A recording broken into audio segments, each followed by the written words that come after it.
Meanwhile, lawmakers on Capitol Hill still working to pass a new round of COVID financial relief.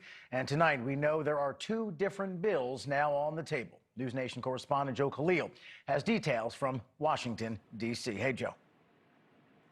Hey, Rob. Yeah, we've been following that bipartisan group of lawmakers from the Senate, the House, Democrats and Republicans who came together.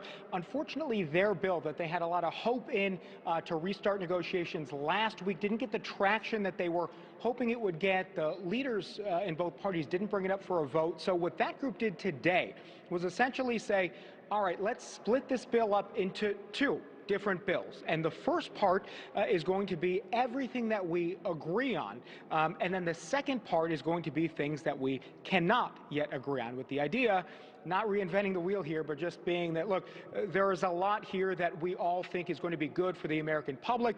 Let's just vote on that. Let's get help to Americans who need it. And then let's continue to argue about the sticking points that we cannot agree on later, while we have already gotten help to the American public. So I want to put on the screen here the first part of this bill, which again is repurposed from last week, but this is just the portion of their old bill that everybody agreed on.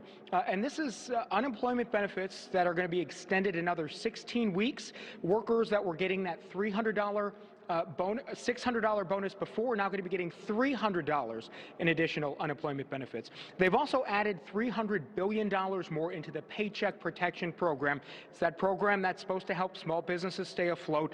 They also have $82 billion for schools to help get kids back safely, and $16 billion for COVID testing and for vaccine distribution. Again, that total package is $748 billion, very large amount that everyone agrees on. This is the second part of the bill we're going to show you now, and this second bill is the one that, again, does not have so much agreement.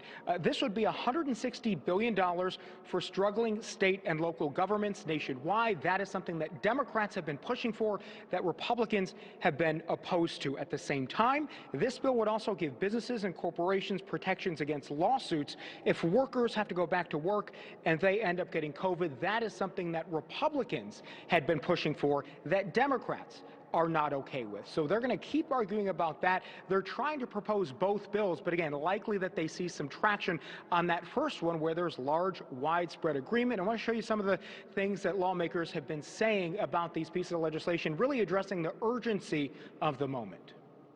This is not just paper. This is hope.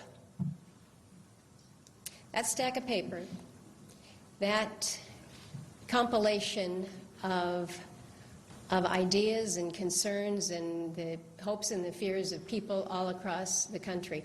This is hope. It's going to be hard for anyone to say, what portion would you take out of this? Right.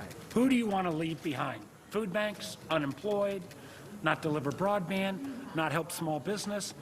Give me any member. We can't go home for Christmas if we don't do this. We cannot go home for Christmas and leave millions of Americans losing their unemployment insurance the day after Christmas.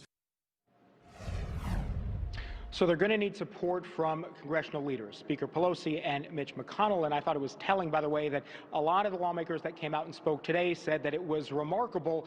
Both sides of the aisle got together and accomplished something, and they all said it shouldn't be remarkable. That should be what we do every day. So they are hopeful that this, at least portion now, of relief will move forward.